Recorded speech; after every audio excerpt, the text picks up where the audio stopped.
listening to The Dealmaker's Edge with Aaron Strauss, diving deep into stories behind commercial real estate leaders.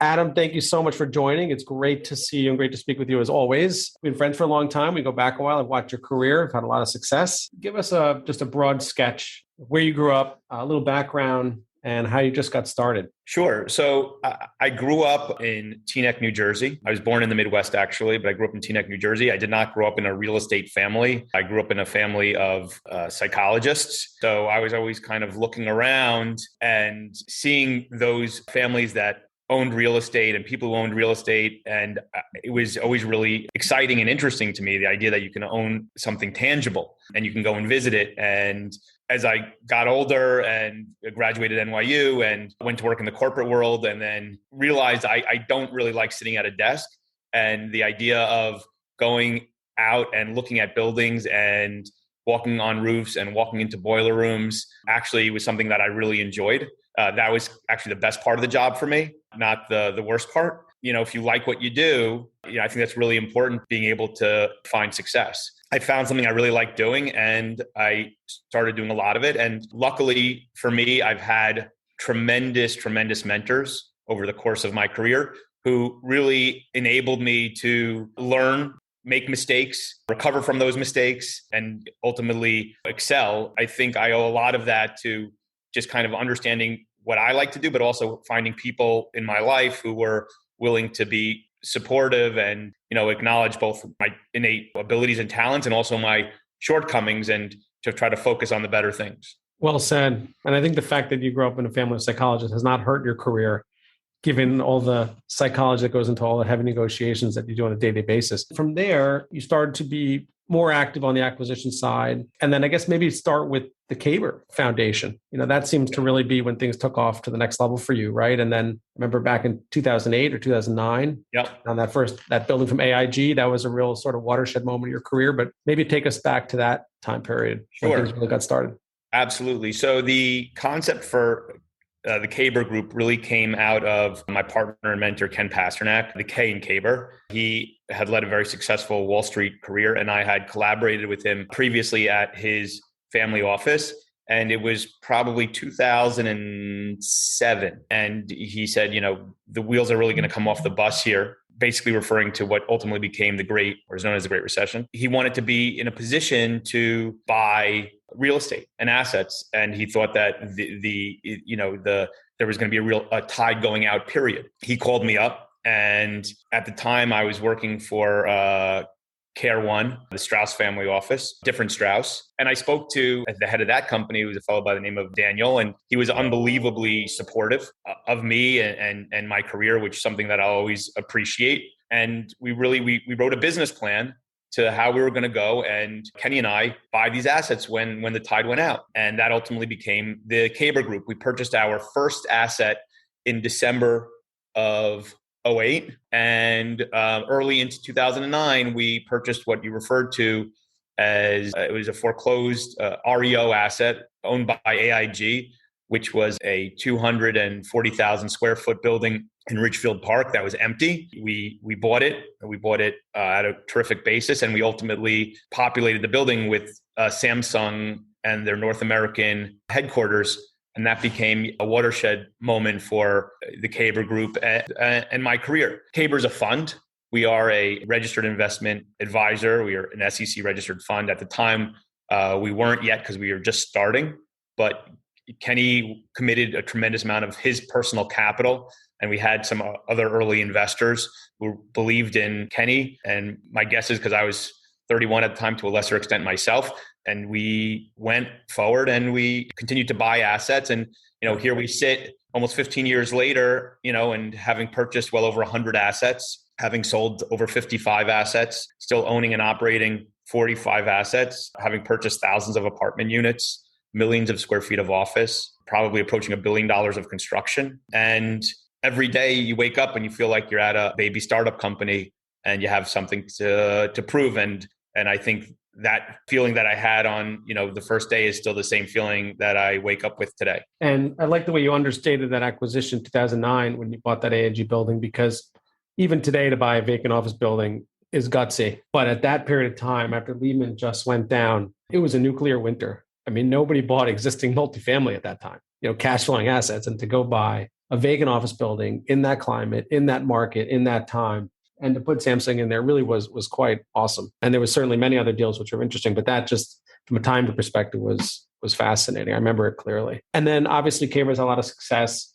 Jersey City, you've had a ton of development. You've really been a pioneer there. Every time I think of Jersey City, I think of the work you've done. Even when I was younger, I remember my family used to go down to Miami from the time I was probably 8 or 9 years old. And I remember walking around emerging neighborhoods and really enjoying it. And as I got older and went to NYU, I remember being in emerging neighborhoods and enjoying it, meaning enjoying what I was seeing. I don't think I was mature enough to understand what I was seeing, but I liked the idea of having artisanal kind of boutique shops opening up to merchants who'd been ensconced in the area for decades and decades. When I was at NYU, I saw that, on the Lower East Side, for instance, where you'd have guys who sold socks next to, a new cool bar that opened up. And I enjoyed exploring those streets and actually even talking to the merchants, both the old and the new. And, the coming of neighborhoods became like a really important concept in terms of like, where do I want to focus and where do I want to buy and where do we want to focus capital and where are we going to get return for that capital? Where are we going to get rewarded? We started looking at different markets, and Jersey City was one of them. Kenny had started a company in Jersey City that he ultimately took public. So he was a very early pioneer. He, at one point, probably, I think, the largest employer in Jersey City. So he knew that market very well and encouraged me to kind of walk the streets and focus on that market. And we also knew that kind of Williamsburg was having its moment, right? And kind of what was going to be our Williamsburg, right? The Willentis family had made Williamsburg theirs, as well as some other well-known developers. What was going to be ours? And we set out to purchase opportunistically assets and development land where we could. We tend to be very basis-driven, value-oriented consumers of real estate, right? We really want to feel like that if we make an error, we're falling out a first floor window, not a 15th floor window. And good analogy. So we tend to be very driven by value, often saying that if we make errors, they're going to be errors of omission, not commission. We ultimately ended up purchasing, several million developable square feet in Jersey City, a good portion of which we still own. Terrific. And I'm familiar with a bunch of those projects. Now, you talked about the omissions and you talked about errors and your career has been remarkable, continues to be remarkable, but everyone has had challenges and some setbacks and some war stories. Any stories that you'd be open to sharing as far as adversity? Because I think there's a tendency to look at successful people who have developed and to say, it's all roses, but everyone in business knows that there is constant setback. Yeah, I think the setbacks happen in some ways, unfortunately, every day, because I find most of the days are focused on putting out fires and dealing with those setbacks because the items or the successes tend to take care of themselves. You don't spend a lot of time really celebrating the successes because they're successful, so you kind of put them on a shelf to the side. And then most of the day gets spent really dealing with those things that are most problematic, most troublesome, most complex. Specifically, I would say it's more about solving problems on assets. So we bought a lot of smaller assets at one point in time through our fund's life cycle. And while they ended up having okay returns, the amount of effort and energy that we had to spend on them in order to kind of get them right really taught us that it's usually better to focus on mid-size or larger assets because they take a similar amount of effort and energy. So that was something that took us quite a bit of time to work through. Development, which we've done and we're doing, is basically just a series of setbacks. Well said. That there's one success, and that's when you get it approved. And before you get it approved, there are 100 setbacks, yep, if not more. So you have to be willing to deal with every one of those setbacks continuously. And it's really, you can't have any ego about it. And you're dealing with in municipalities and with engineers and professionals whose view of the world, needless to say, we don't always agree with it. Sometimes they're right, sometimes they're not, but it's a series of setbacks until you ultimately and hopefully achieve success. And there have been times where we haven't, and we've just determined, hey, you know what? Life's too short. Let's sell this property and let someone else climb that mountain and have that success. I recall buying a office building in Connecticut, partially occupied office building, buying it from a special servicer, beautiful building, well located, decent tenant roster, about 50% occupied. That was a lesson that, sometimes there's just not a velocity and depth to a market that makes something worth owning. So ultimately we sold the asset, we made a little bit of money, but the amount of effort and energy we spent on it, as we say, the juice wasn't worth the squeeze at the end of the day on that one. And there've been a bunch like that. Absolutely. And on top of that, even after you get to your approvals on development, you have the ever-changing cycle of economics. The economy keeps moving up and down. Your investor profile may want something more or less risk at that time. Your lender may want something different. So you're juggling, obviously, so many balls in the air, and the ultimate respect to people who pull off successful developments. We talked a little bit about the background. We talked a little bit about some of the setbacks. Talk to somebody today who wants to get involved in commercial real estate. Somebody who wants to sit with you for coffee, wants to get your advice. Obviously, it's an interesting time, interesting market. There's always some story in the current market. But what are you telling that young professional today who wants to get into development, who wants to acquire? What are some of those words of advice you'd offer? Well, I think if they're passionate about it, any individual who's passionate about it, should explore it. The best way to get into real estate is to figure out a way to buy an asset, whether it's a 2-family home or 200,000 square foot office building. If you own something, you're in real estate, and figuring out there's no substitution for the experience of figuring out how to put together that capital stack, how to do that analysis on that asset. And not everyone has to do the same thing, right? So some guys make a tremendous career out of buying smaller assets and really focusing on them. Other people have made a tremendous career, focusing on multifamily or office or development. I think you have to find what your skill sets line up with and what you enjoy doing. That's where your attention should be set.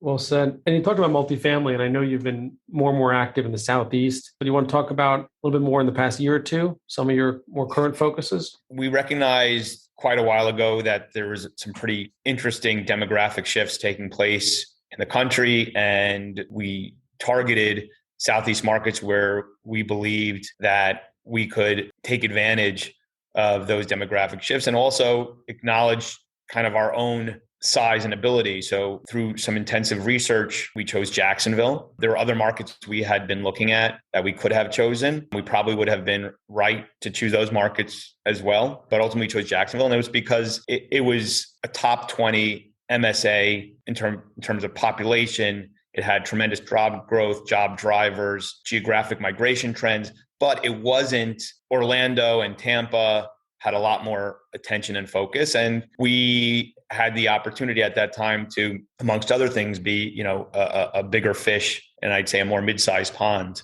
Mm-hmm. And that was helpful to us in terms of finding properties to buy and being able to perform quickly. Those were a lot of the factors that were part of our consideration. Well said. And with respect to factors, there's obviously demographics and the population growth and job growth and rent growth, but any other fundamentals you think that just, if you're an investor today, you absolutely need to be paying attention to, something that you always have immediately top of mind when you're looking at an asset in the first 10, 15 minutes? Certainly, understanding the local political climate is important.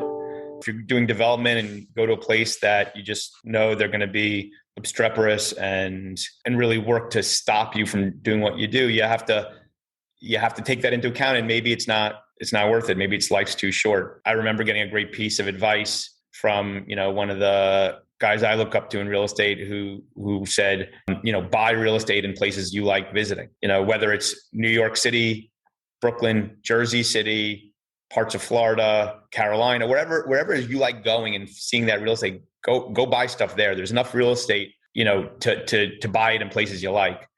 don't go buy it in places you don't want to go, because then you're not going to be motivated to be really present in the process. So I thought that was a really good piece of advice.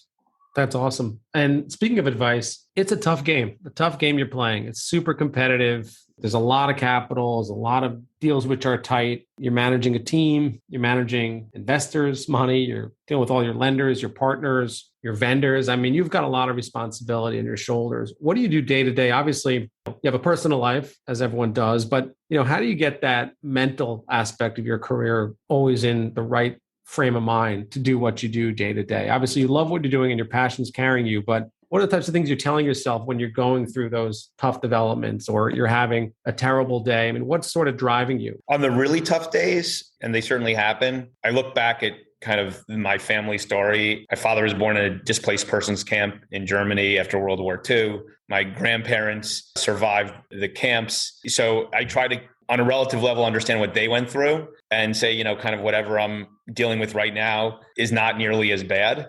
And, kind of put on your grown-up pants and deal with it. I also really try to root myself in, if you do what is right and honest, it doesn't necessarily mean you're going to win each and every day, but you can go to sleep at night knowing and feeling comfortable with how you conducted yourself. Those are probably the things I try to tell myself on the toughest days in terms of balance. And in some ways, COVID has been actually good for forcing a better, I don't want to say work-life balance, because in some ways work's bled into every inch of your life.